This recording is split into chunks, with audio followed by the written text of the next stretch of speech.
5 business card mistakes to avoid. Let's get started. What's going on, everybody? My name is Joe Hurst, freelance graphic designer, and today I want to talk to you guys about business cards. These, in my opinion, are the top 5 mistakes that people make when designing and printing business cards, along with picking out the material to be printed on, etc. So without any further delay, let's get started. First thing I want to talk about is cardstock and card weight. Typically, most business cards that anyone gets printed are around about 16 point to 18 point, some a little heavier, some a little lighter.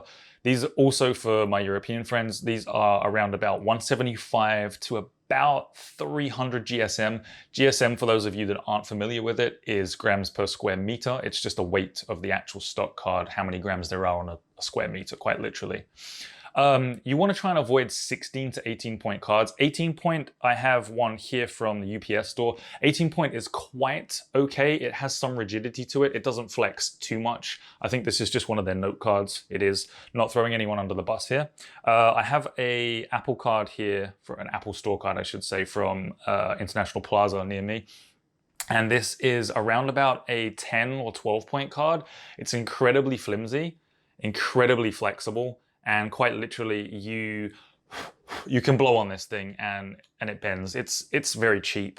The thing about lower end point cards or lower GSM cards is that they don't exude quality. Think of a business card like a handshake. Would you rather receive a flimsy, weak handshake from somebody that you've just met, or a firm, sturdy handshake?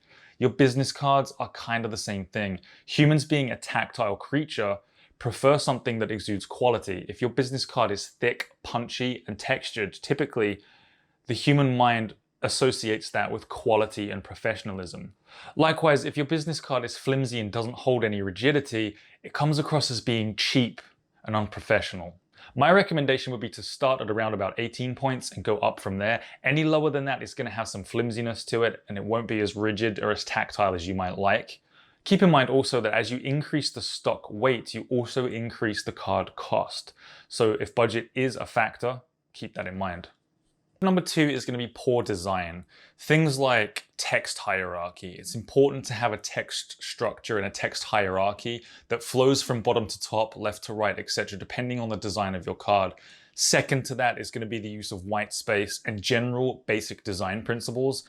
Mistake number 3 is not including vital contact information. People don't always necessarily need to know your title and position or role at a company. However, they do need to know how to get a hold of you. Something like email or social, that's quite important. Obviously, if you take calls at the office or while you're mobile, you want to have a phone number on there where individuals can reach you. Too often I get a business card, or I see a business card that's handed to me, and it doesn't have vital information on. How am I going to reach this person? If there's just an email, yeah, sure. That's a good way to make a project inquiry, and I suppose it's a way of us limiting how we can be contacted for personal reasons or for privacy reasons. However, if you don't have the fundamentals, at minimum, a phone number or an email, what's the point in even designing these cards? They need to have that information on them. It needs to be clear, concise. At a glance, someone can pick it up, look at it, and say, okay, that's how I contact this person. Mistake number 4 kind of ties into mistake number 3, but it's not using or using both sides of the card when you should or shouldn't be doing that. Most cards can get away with using both sides. However, if you've got so much information on a business card that it's starting to clutter a card, where you have too many phone numbers, too many emails, too many social handles, it's unnecessary clutter. Ideally, you want to have on one side of the business card the logo, possibly contact information at a stretch, but at least the logo and a slogan. On the second side of a business card, you want to have your title and or name. You want to have a phone number and or email, and perhaps socials where somebody can reach you.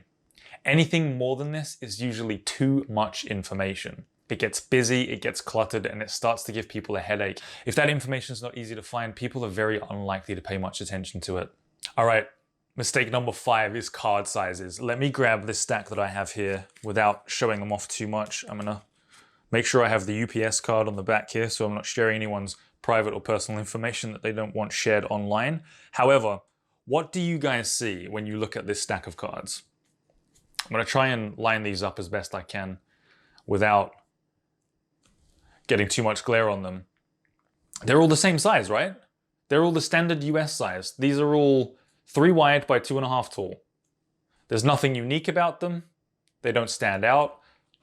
You can knock them all together and realistically, they get lost. All right, guys, and I was just going to talk about the 5 top mistakes that I see when it comes to business card design, etc. But I want to include a couple little extra details too that might help you if you're currently looking to get business cards designed or you're in the process of picking options for printing. Those would be things like plastic cards. Plastic cards are a pretty good option because they're a lot more durable than any paper or cardstock cards that you'll get. A nice thing about plastic cards too is that there's a plethora of different colors.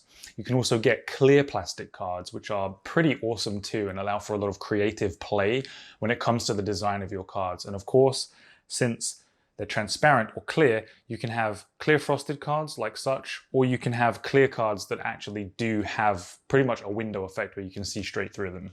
Of course, I've shown this one already, but you can also get a foil stamped or blocked card like this one here, which gives the card a little bit of extra pizzazz, so to speak. It's a little more eye-catching. If I can find any spot gloss, or typically in the US it's called spot UV because it's an ultraviolet protective coating, I'll show that in the B-roll as well. And there's also this pretty unique one here. It has a QR code on the back, which is not uncommon in today's business card design as we push into 2021. But this one is pretty unique in the fact that it's using a Fresnel lens and multiple images to create this moving effect here.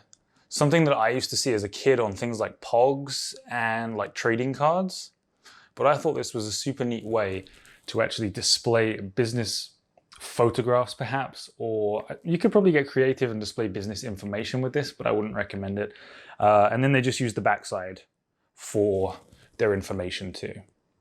Another option is color vein cards where you have a single color and then you sandwich that with 2 other pieces of paper or cardstock flanking that, giving a nice little seam in the middle. Adds a little bit of contrast and interest to the card, but those are typically found on higher end paper or higher end cardstock. Another option as well is to get blocked edges, which would be something like foil blocked edges, similar to the foiled cards that I've shown you, but instead it would be stacked on the edge of the cards. Gives them a shimmering edge. You can get multiple colors, or you could go for an option like my business cards where they have a painted edge. Okay guys, that wraps it up. If you have any questions or comments or things that you think might be typical mistakes in business card design as well, go ahead and leave them down in the comments, or questions, leave those down there too. If you want to see more content like this, hit that subscribe button and I will catch you guys next time.